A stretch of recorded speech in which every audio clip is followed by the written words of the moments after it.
Greetings everyone, this is me again, Zahra Bazak, continuing with my previous live stream about this, who broke the treaty of Hudaibiya. Was it Prophet Muhammad?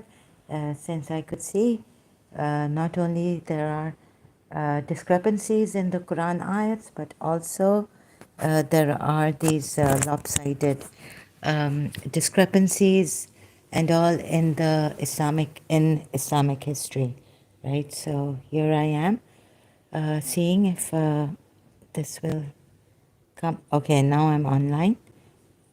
I can see myself live here. So okay, so here I left where I left off in my previous live stream because I couldn't go on about Abu Sufyan, conquest of Makkah. Okay, this fox is giving me problems. Conquest of Makkah. So it seems that Abu Sufyan was unaware of the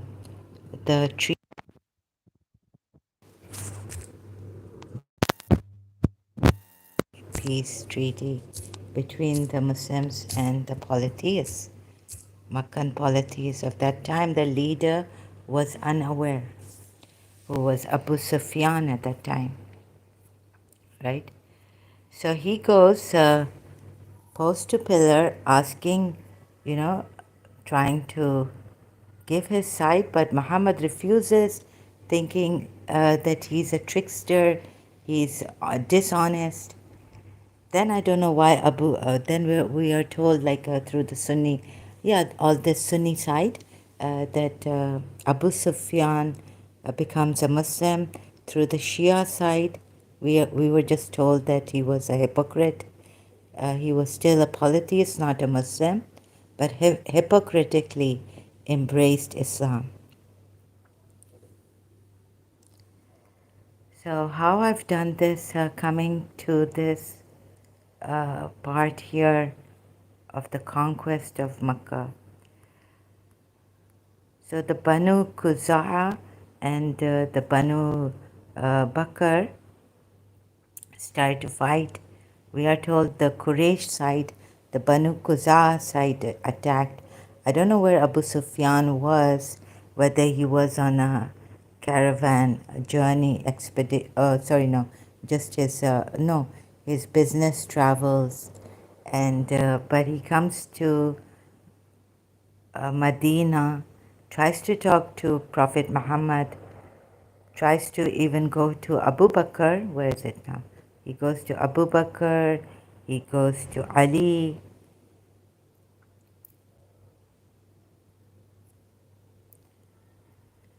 Here it is. Following the incident, Abu Sufyan ibn Harb journeyed to Medina with the intention of renegotiating the truce.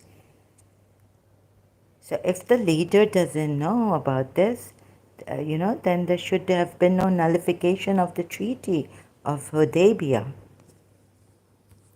The leader is saying there's history also recording from the Islamic side. Very surprising that Abu Sufyan was not aware of this. The thing between the fight between the two tribes, Banu, the one from the Muslim, the ones who were the allies of Muslims, and the other who were with the Quraysh. No, this behavior by the Quraysh was not a clear breach, was not. Although it says here was a clear breach of the Treaty of Hudaybiya and hostile act against the Muslim allies, the Banu Quza'a, by the Banu Quza'a. No, it was not. Do you not realize that a part of it says in this that Abu Sufyan ibn Harb was he didn't know. Okay, but if you say he's not innocent, and what Muhammad took him as was, following the incident, Abu thought, here it is. So he goes to his daughter, who's married to Muhammad, and she doesn't let him sit on the carpet because she says this is the Prophet's carpet. And my daughter, I hardly know if you think the carpet is too good for me or that I'm too good for the carpet. You can see the ayat is there in Surah Tawbah, polytheists are najas. So Habiba may have said this, but under Prophet Muhammad now, her husband, who can go against Prophet Muhammad? So she may have been a hostage. We can not say whether she wasn't, she wasn't a free woman. Anyways, we cannot say that she was a free woman. Abu Sufyan ibn Harb sought an audience with Muhammad. However, the latter was aware of his tricks. Was he a trickster? Okay. So, but here you say he's, but then do the Sunnis then say that Abu Sufyan became a Muslim? And why even the Shia say that Abu Sufyan hypocritically embraced Islam? If Prophet Muhammad is told by the unseen, they should have done something to this hypocrite. Also, look at that, Shia. So, what should be done with this hypocrite? Maar diya jaye ki chhod diya jaye. Abu Sufyan, leave him or let him, kill him or let him go. It's an Indian song actually. Abu Sufyan ibn Harb sought an audience with Muhammad. Could a hypocrite do this? So politely coming to Muhammad. However, the latter was aware of his tricks and did not provide him with any assurance at this time. When the treaty, they said his people broke the treaty of Hudaibiya, but the leader didn't. Now he's coming. He's come to Muhammad. Muhammad has refused him. Why later did Muhammad accept him as a Muslim?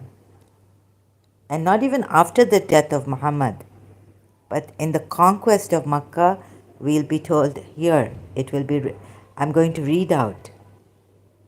However, the latter was aware of his tricks, okay, and did not provide him with any assurance. He then approached Abu Bakr, but was similarly rebuffed. He attempted to solicit the intervention of Umar, but was met with a flat refusal. Even if the person is, let's say, a criminal, and I'm going to the police, I'm going to the people, the leader to say, I have to, you've got to listen. Even the courts give the benefit of the doubt to the criminal. That's why they have this both side lawyer. What's a defendant and plaintiff, and in criminal law, what is it called? For the, criminal. So it has to be, what is that saying in law? That the person has to be, he's innocent until proven guilty. Until proven guilty. So you say your Prophet Muhammad knows so well that he's a trickster. Okay. So he's a trickster, and then Abu Sufyan was actually forced to embrace Islam. Look what happens later on. And forcing someone to embrace Islam or threats, military expedition to Makkah during Ramadan. And how could the Shias overlook this history? Right? How could the Shias overlook this history?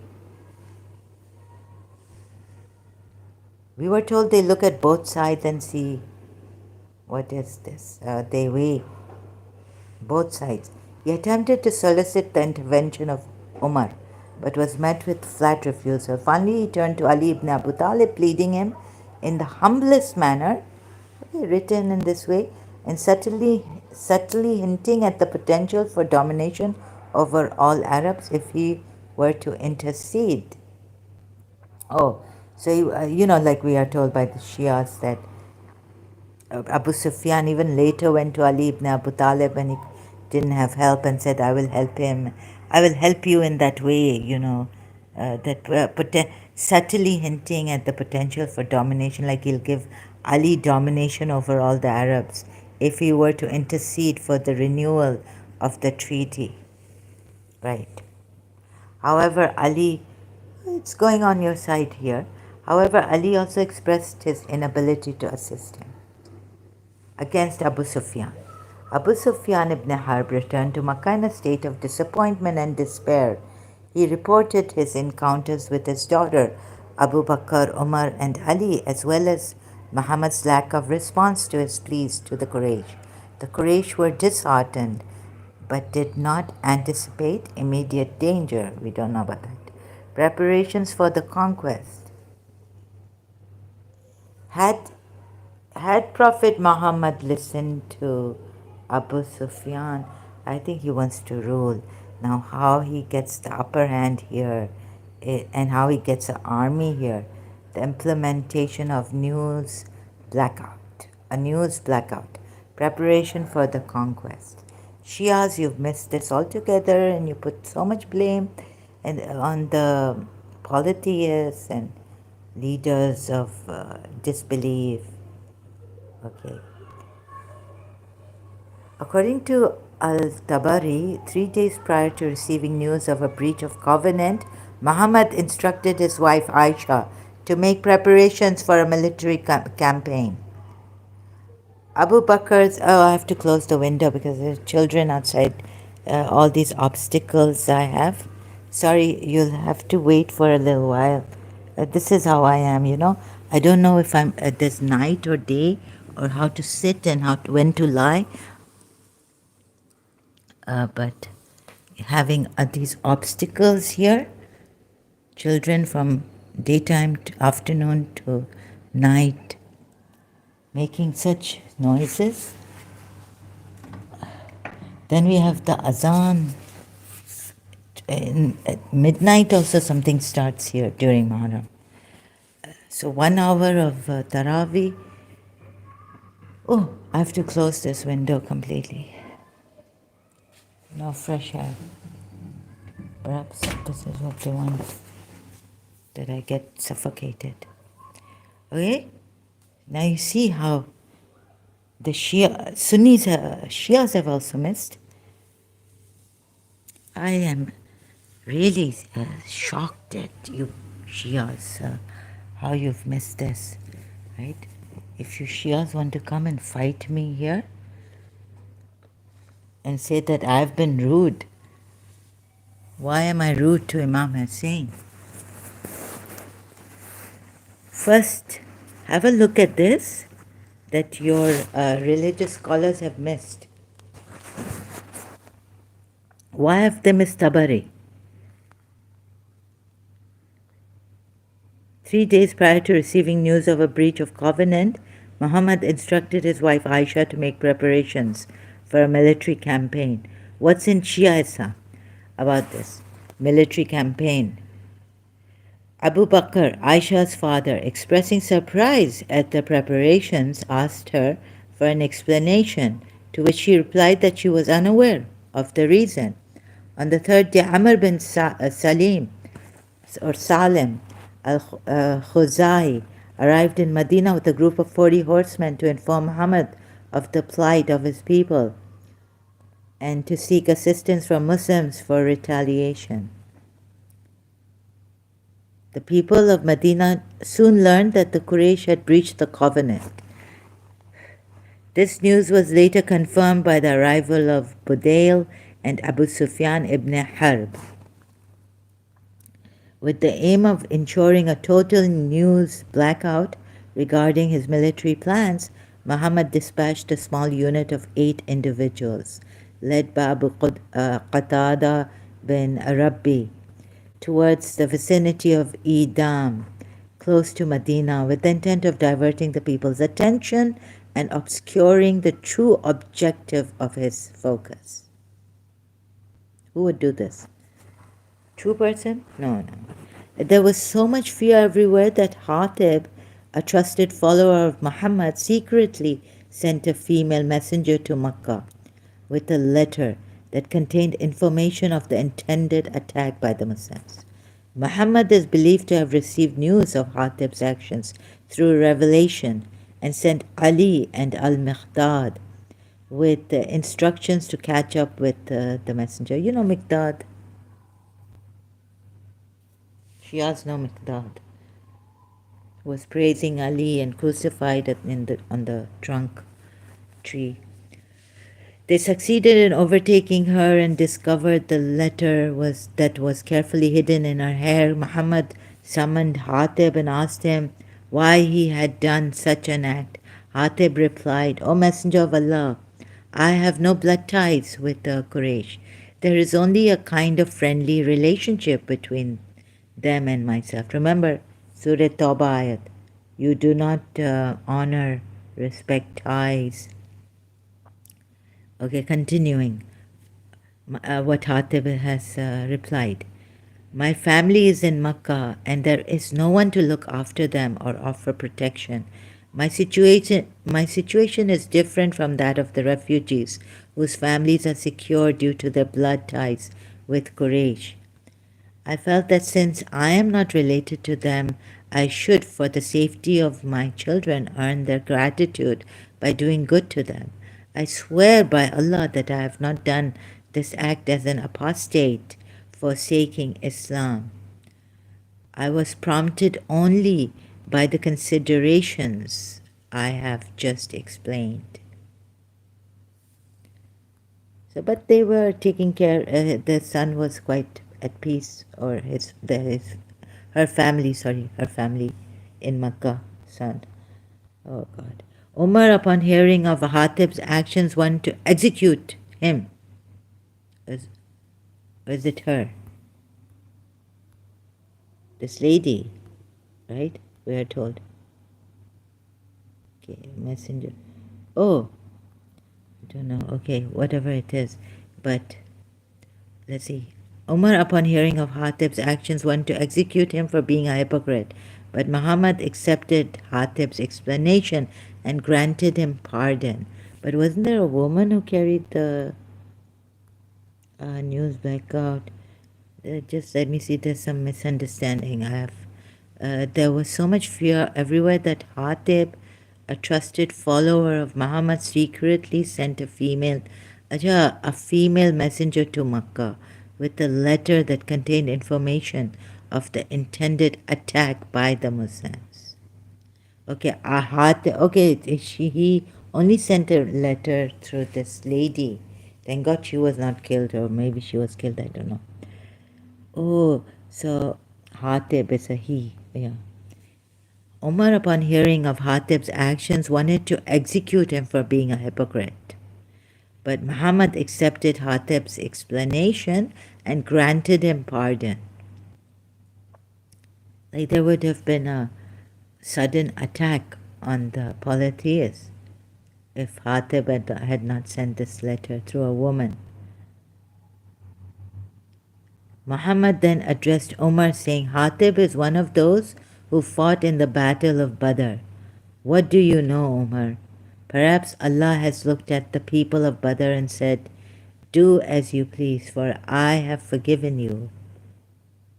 Umar released Hatib and acknowledged that Allah and His Messenger know better. The Muslim army advances towards Makkah. So deal with the tribe that broke the treaty. Not, why are you punishing all the Makkans for this? Muhammad set out towards Makkah at the head. Please ask yourselves, head of an army consisting of 10,000 soldiers on the 10th day of the month of Ramadan. Shias, please come here, please. But do it in a manner that we can be respectful, right? See, I'm losing my mind here. This was the largest Muslim force ever assembled as of that time. Muhammad appointed Abdurrahman Ghafari, the truth teller, as a custodian of the affairs. This one, Ghafari. Okay, who was the one who was Imam Ali's with Imam Ali also after the death of Prophet Muhammad, as the custodian of the affairs of Medina during his absence. As they progressed towards Makkah, Abbas bin Abdul Muttalib and his family joined Muhammad and his army at a place called Al-Jufa.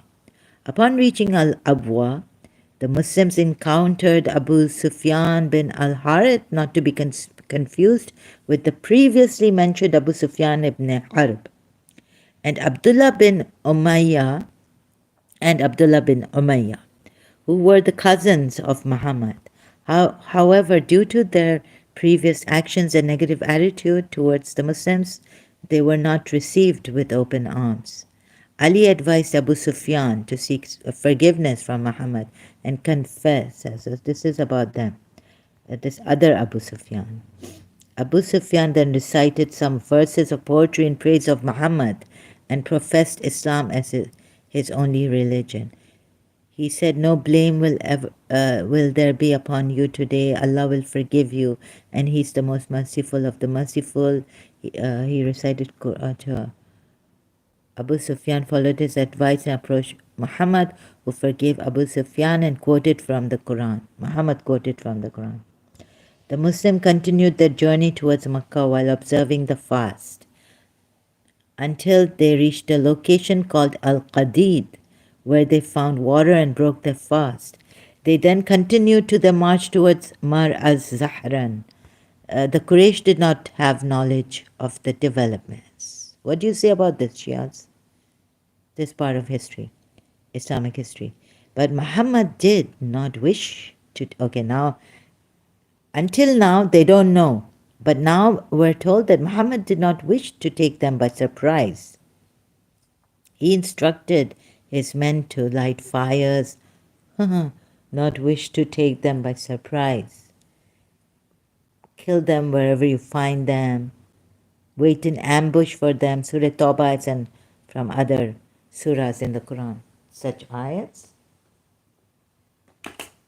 So, Ramadan, holy month, peace, all demons are tied up. We want peace in Ramadan. We peace. Ramadan calls for peace. Like this cult leader, he started this 192. In the beginning, he's got the mosque of Rasulullah behind him.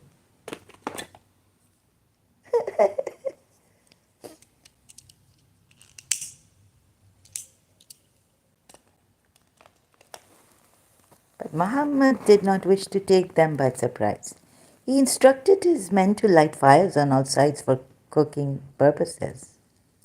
This was done to allow the Quraysh to accurately assess the situation, but already Hatib has informed them. Situation and make informed decisions rather than risking their lives by blindly entering into the battlefield. Without proper knowledge. Okay, very good, very good. Umar ibn al-Khattab was assigned the responsibility of guarding their camp. The conversion of Abu Sufyan ibn Harb. Right? Here now. Meanwhile, Abu Sufyan ibn Harb, Hakim bin Hizam and Budail bin Warqa ventured out to gather information about the Muslims' position. On their way, they encountered Abbas. You know why he did this? So Abu Sufyan would come out, and Abu Sufyan may have become a hostage here now.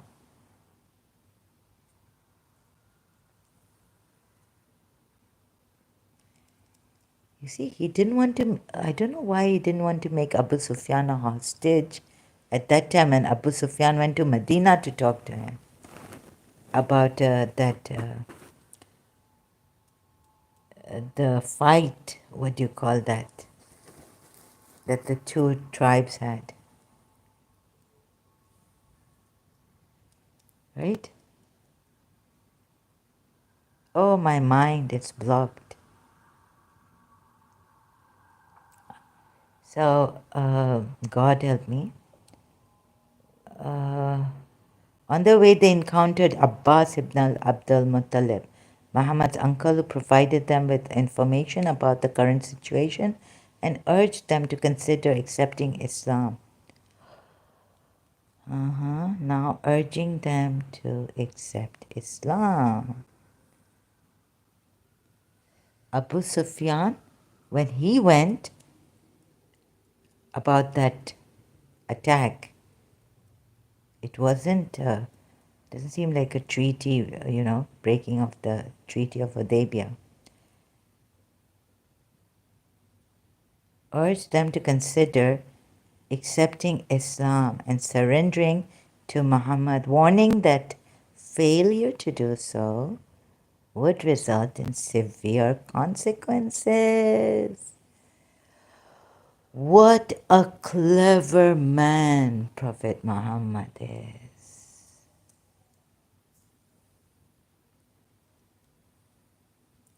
We want Ramadan, the peaceful month. Shall I play that? What a play? No, I'm not going to play any. Oh yes, not. Don't want any copyrights infringement.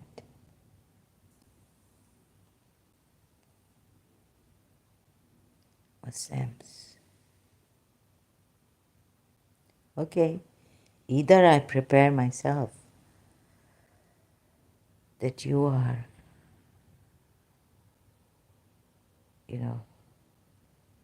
bloodthirsty criminals, mujrimeen, followers of terrorist, number one of his kind, maybe, of his time. I've seen it. There's no way I will come to Islam. Why have the Shias disregarded this history?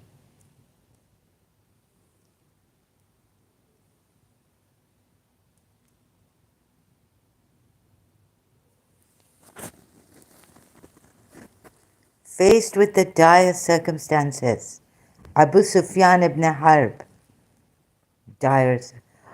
Oh, there they didn't want to get in Medina, but how he's made an army, refuses to talk to Abu Sufyan, and here it's a threat. Become a Muslim, otherwise face severe consequences. You see how Abu Sufyan was trapped now. And you keep saying on the face of it that the policies broke the treaty, the policies broke the treaty. For God's sakes, and read this in context. I mean, I've had enough of you. Now isn't this enough?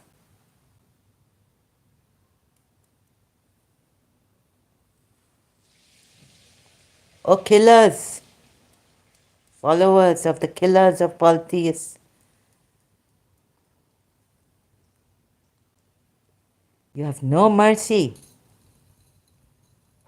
No mercy. Merciless. This is the way. This is, you want to follow Prophet Muhammad's way. Now, how would it be? This is the Sunni way. And Shias?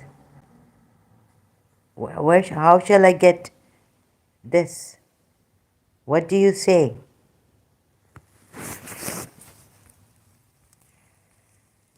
Faced with dark, okay, carrying on with this Islamic history. Faced with the dire circumstances, Abu Sufyan ibn Harb in the company of Abbas ibn Abdul Muttalib sought an audience with Muhammad. Again, upon their arrival, the Muslims were furious at the sight of Abu Sufyan and sought to kill him. However, with the help of Abbas, of course they're not going to kill him. They're going to get his people. They're going to make him become a Muslim. They're going to make him see this failure. Two men were able to secure an audience with Muhammad, who advised that they return the following day. During this meeting, Muhammad addressed Abu Sufyan saying, "Woe to you! Isn't it time for you to bear witness to the oneness of Allah and prophethood of Muhammad?" See how he's been trapped. Don't blame Yazid.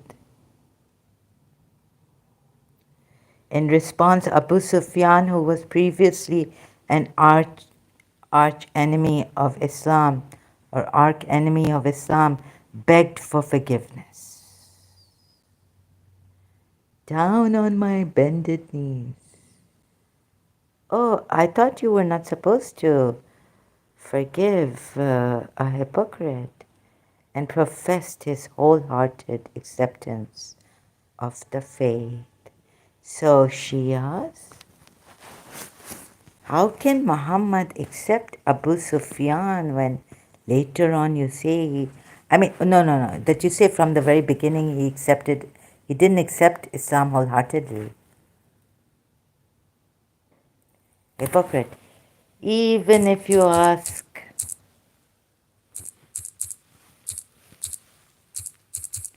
$70 forgiveness for them, they will not be forgiven.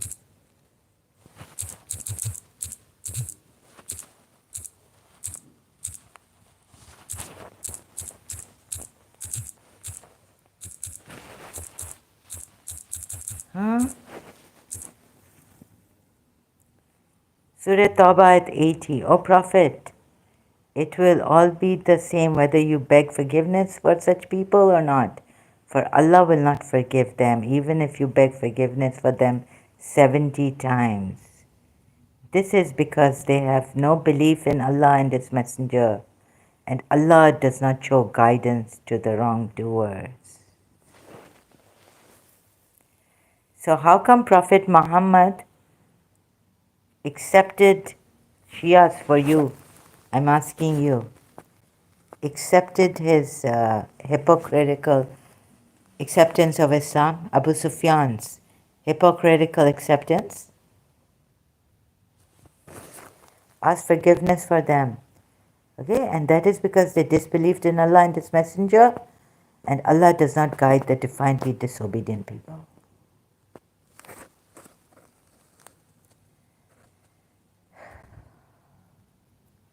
Those who slander, but when He does bestow. So He caused hypocrisy to take roots in their hearts. But when He did bestow of His bounty, they became covetous and turned back averse. So He penalized them with hypocrisy in their hearts. You know, Abu Sufyan, if you kill him, it's better. Right, Shias? Because then Muawiyah will come. And then after Muawiyah, who's going to come? Yazid.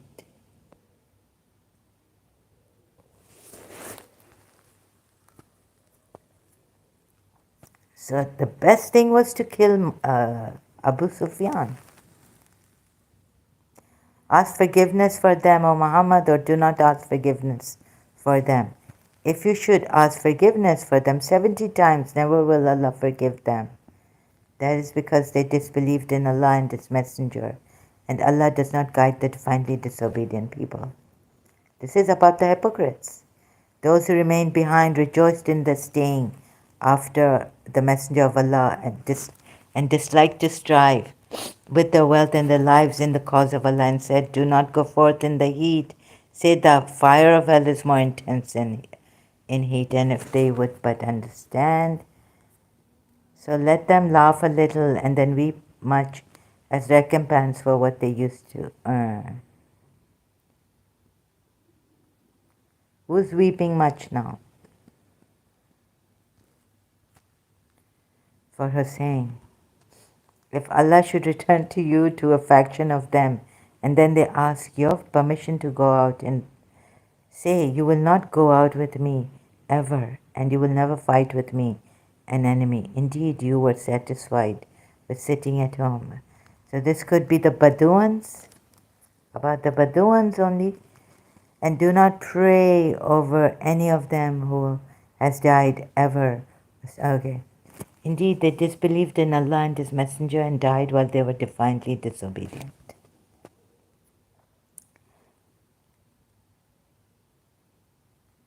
Punished through them in the world. Intends Allah to... Okay, and then a surah was revealed. To believe in Allah, to fight with His Messenger. Those of wealth among them asked you your permission, like the Yathrib people, Jews, and maybe some of the polytheists, and said, leave us to be with them who sit at home.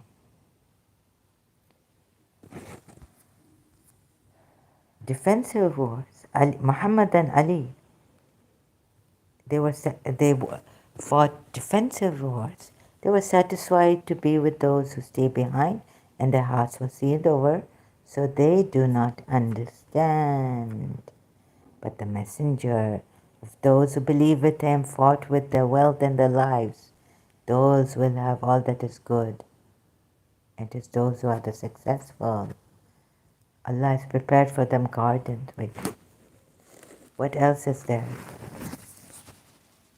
Children, women. You are told, it's Surah Nisa, children, elderly, wait a minute, elderly, women, and children oppressed, calling for help. Will you not fight?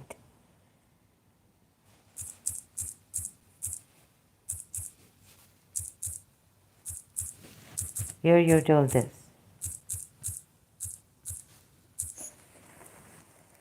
Oh, goodness. And what reason do you have not to fight in the cause of Allah, to rescue the helpless, oppressed, old men, women, and children who are crying? 75 of Surah Nisa. Right? Does the conquest of Makkah seem like children, women, and men are crying for help, oppressed? And what for you that not you fight in the way of Allah, and for those who are weak among the men and the women and the children, those who say, our Lord, take us out of this town, the town of the oppressors are its people. Wait a minute. The town, the oppressors are its people, and appoint for us from yourself a protector, and appoint for us from yourself a helper. Surah Nisa at 75. Do you see this? 75, right? So this, the conquest of Makkah. So I want to read out the Sunni side and then come to the Shia side, but this is my problem. I can't read Shia Islam. I wanted to read out this Sunni side.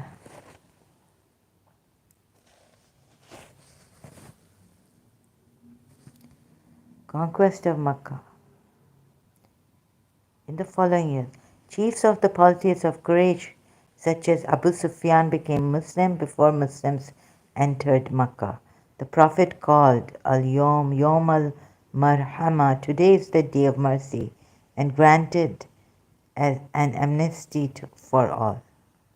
The cause of this war was that Quraysh broke Hudaibiya peace treaty in 6/627-8.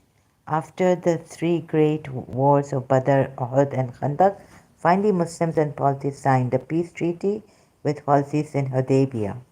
region, according to which for 10 years there would be peace between the two parties.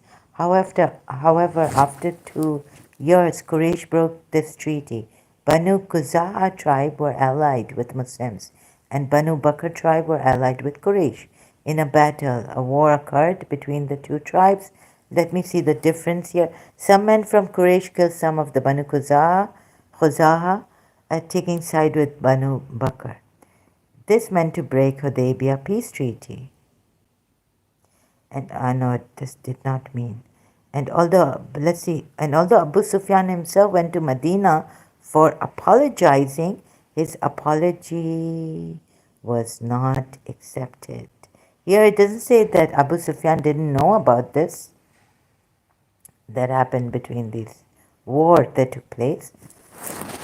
But it says that, at least it says Abu Sufyan went to Medina to apologize to Prophet Muhammad for this. And the Prophet went to conquer Makkah with a great army. Although Abu Sufyan himself went to Medina, this is Shia, Medina for apologizing, his apology was not accepted. And in a short time, the Prophet went to conquer Makkah with a great army who were mobilized at the time of peace. So he won this great army at the time of peace, mobilizing the army.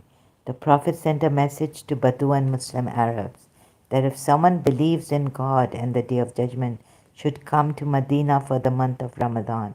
The Prophet sent some delegates to different tribes to mobilize them. The number of Muslim soldiers have been reported about 10,000 from different tribes as following. So all these. Beginning of the expedition, the Prophet moved towards Makkah with the army. Had the Treaty of Hudaybiya, Abu Sufyan, had he taken the apology, this would not have happened. This is what he wanted. It's Allah in him. The Prophet moved towards Makkah with the army. Before moving off the army, one of the immigrants, what is this? Defense war. Defensive war. Shias. You say Prophet Muhammad, even Ismaili today, recently reminded me that Prophet Muhammad and Imam Ali, Ismailis, where are you? I've got to take you out of this. I know your Imam is a great philanthropic, a peaceful leader, but as they say, you know, that the Kaaba would go to the real leaders. So I say that Islam for the Jews who also believed in submitting their will to God and Jesus, Christians and all, would go to the true ones. True ones. Got it? Beginning of the expedition. So here we have the Prophet moved towards Makkah. Can you believe this? And the Shia submission of the elders of Makkah. So Ismailis, 10,000, please, your Imam has kept you protected from these things. Not only not reading the Quran, taking the literal meaning of the Quran verses, but this history, do you see this? You are to Harvard University. You know, one movie was enough for me. I said, okay, I don't need to study in Harvard. Right? When I have the true Imam, the true religion,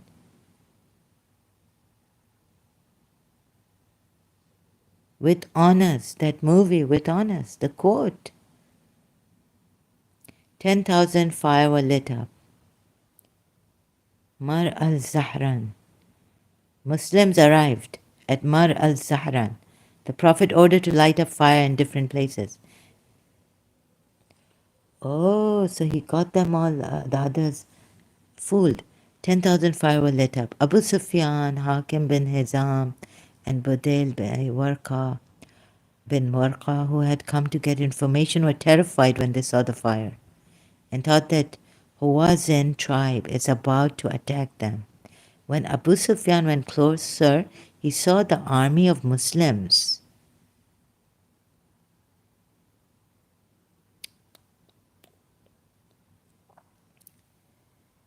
Abbas, uncle of the Prophet, took Abu Sufyan to the Prophet.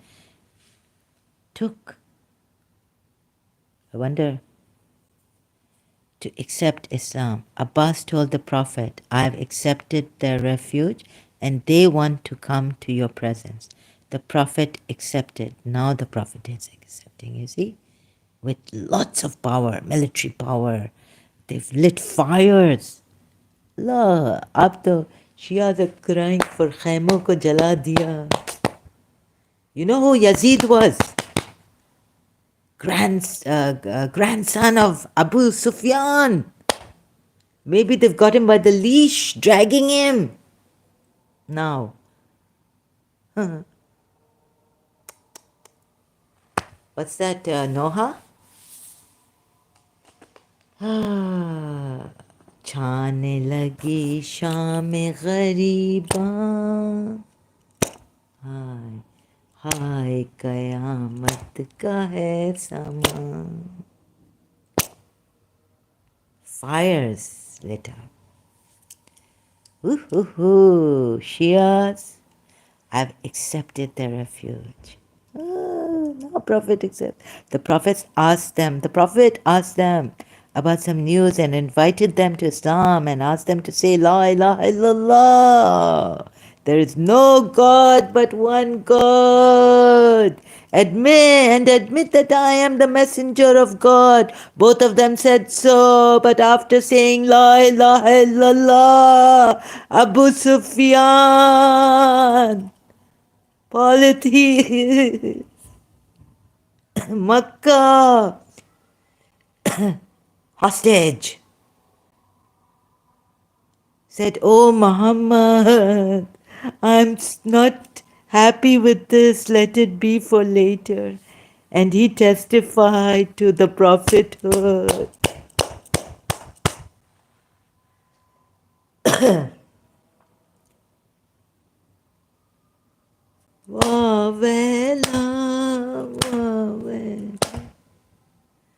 Sidare killed polytheists wherever you find them. Surah Tawbah ayats. Wait in ambush for them. Their leader has been put under duress, hostage. Okay, I have to take a break, sorry.